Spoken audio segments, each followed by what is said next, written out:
Well, so you're welcome back to the Pulse. This afternoon, we're focusing on Parliament. The Speaker of Parliament, Alban Kingsford-Bagbin, has triggered a process that could actually lead to the removal of Dominic-Ovia MP Sarah Adjoa-Safo and two other NPP MPs. The two others are Ayawaso Central MP Henry Quartey and also the Asin Central Member of Parliament, Kennedy Ejapon. The MPs, according to the Speaker, have absented themselves from the House for more than 15 days without permission.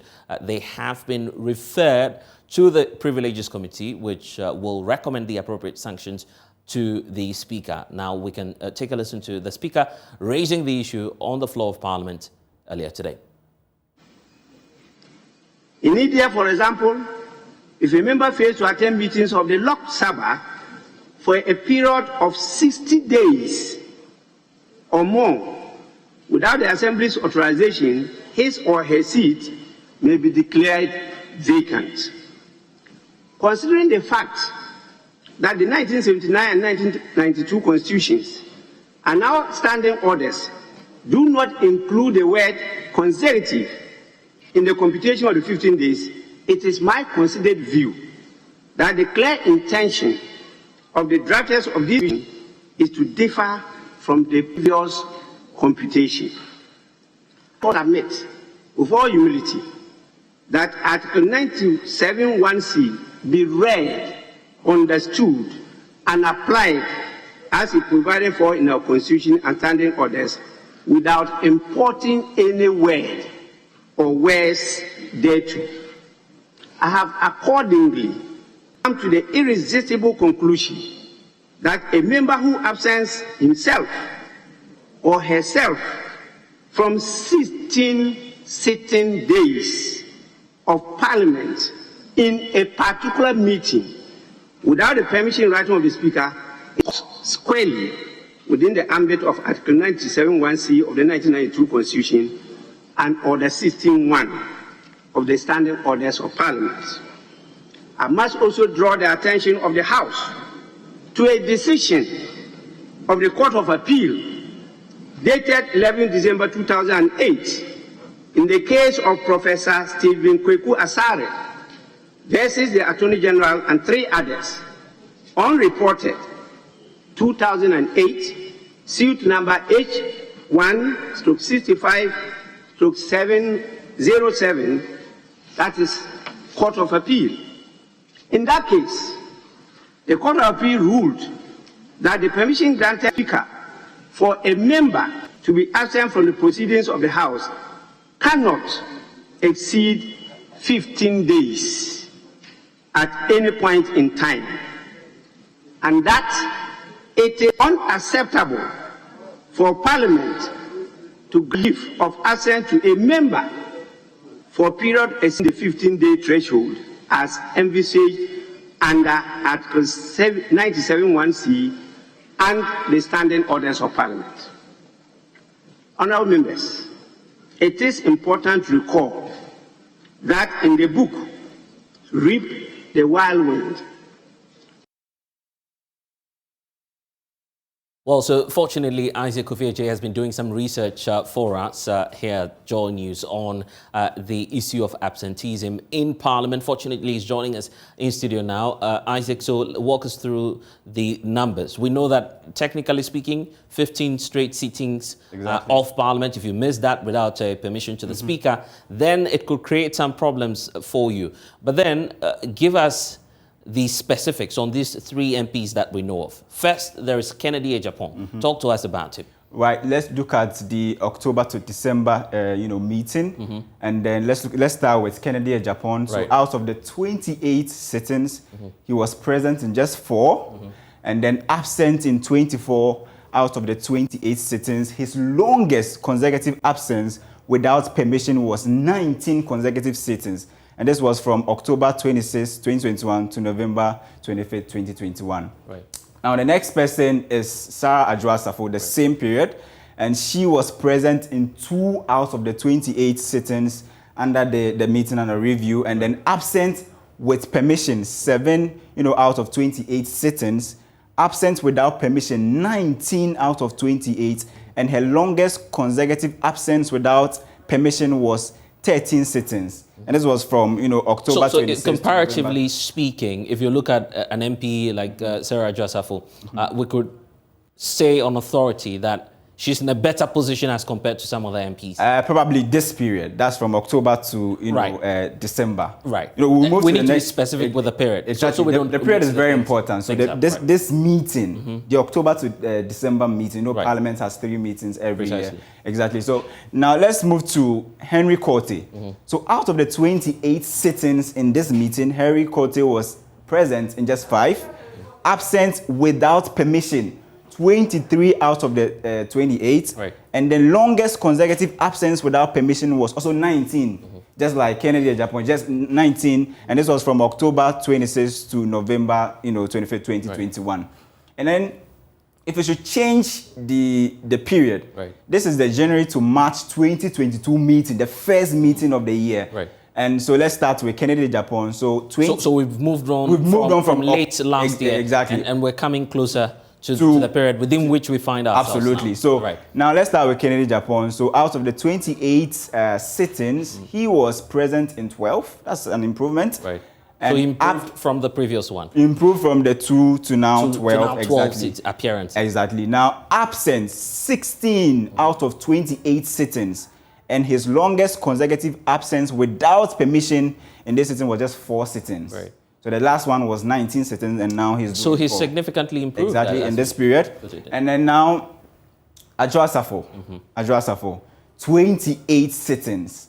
She was present. She was never present in any of the 28 sittings. So but that can be contested. You know that. Absolutely. Clearly, because but we are dealing with the official records. We need to put that out because there's been a lot of controversy about what transpired in Parliament just yesterday. So we picked this information when the e-levy, I should say, was being considered. Exactly. There were claims that she was marked present when she was not. That's a claim we're yet to verify. But we're dealing with the official figures that verified information from Parliament's own website.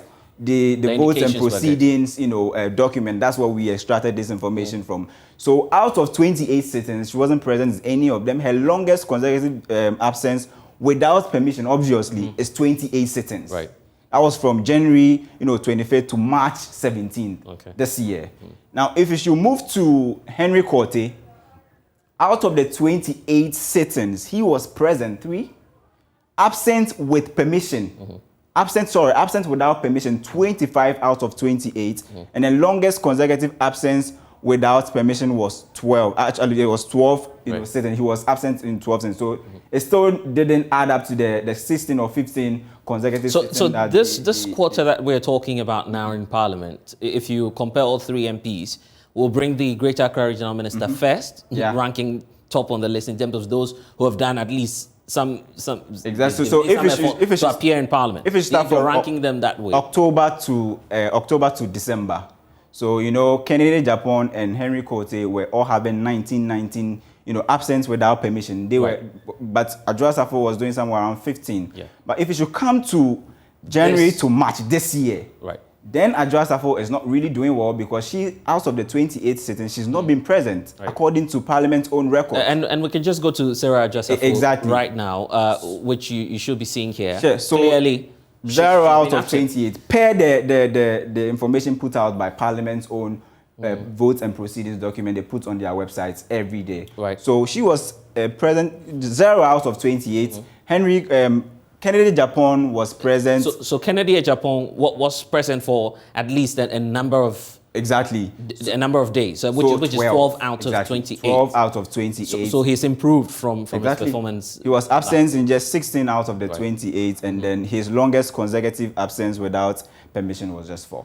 So in this period under review, Ajasafo probably didn't really do well because 0 out of 28 per Parliament's own document. So that's how we extracted the information, and this information is strictly from Parliament's votes and proceedings, not our own computation. So we just extracted the information. But just before we bring in our guest and those who will be helping us do the conversation right now, help us understand what the situation is generally in terms of the overview of MPs and their level of attendance. Are we getting some clarity on whether or not prior to the passage of the e-levy, you could see that attendance was not really, it wasn't something that you could write home about. You could see cyclical movement in terms of the number of absenteeism. It started, it was on the run, like it kept increasing, sitting by sitting.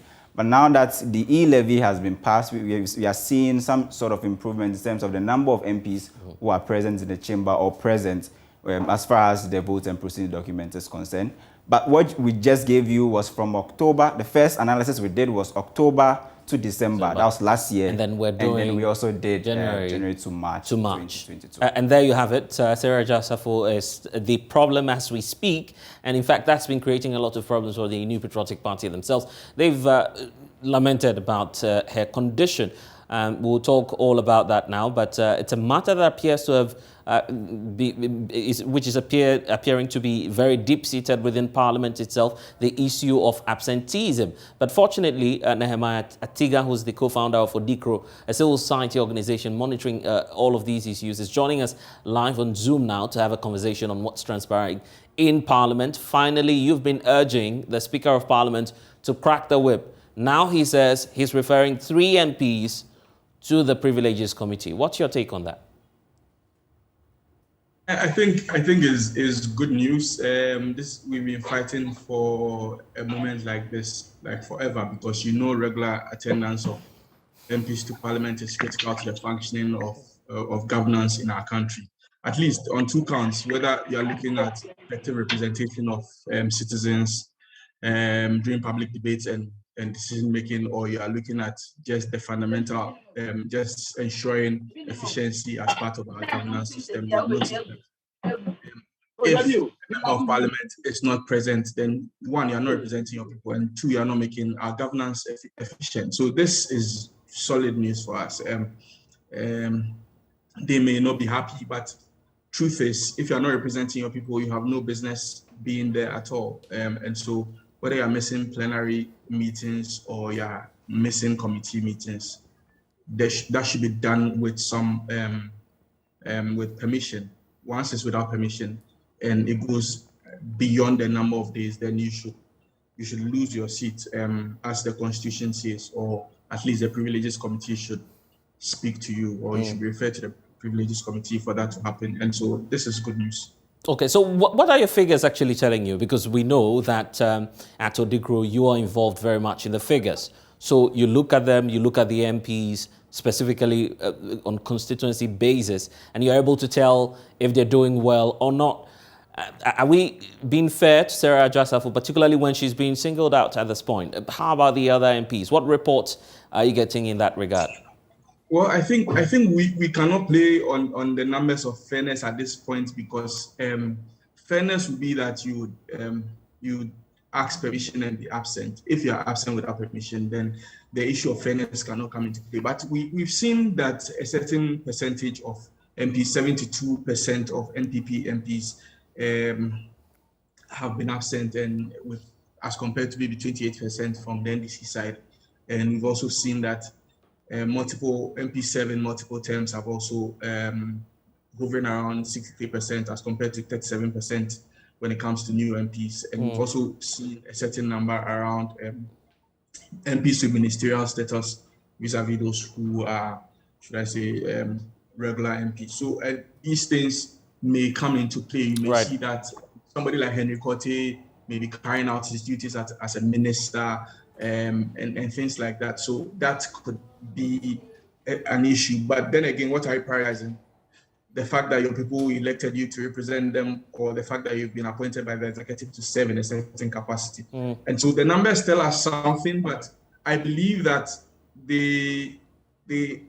for Honorable Kennedy Japan, anytime we crunch our numbers and he's not down there, it means there's something wrong with our data. He's usually down there. It's standard that he's usually down there. So it's really a thing where maybe he can't really be bothered.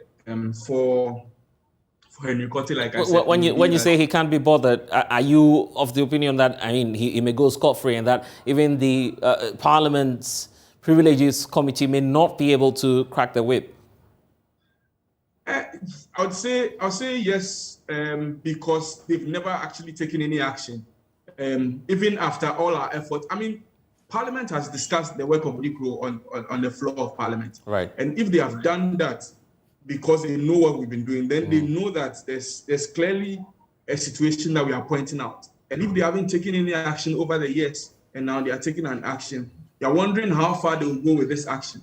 Would they go to the point where they would actually take the action prescribed by the Constitution, or they will just agree on something based on their standing orders? So practically, what's your expectation? And I guess that's the concern of a number of Ghanaians out there who are asking the question. So what could be done? What could be done to these MPs? What's your expectation?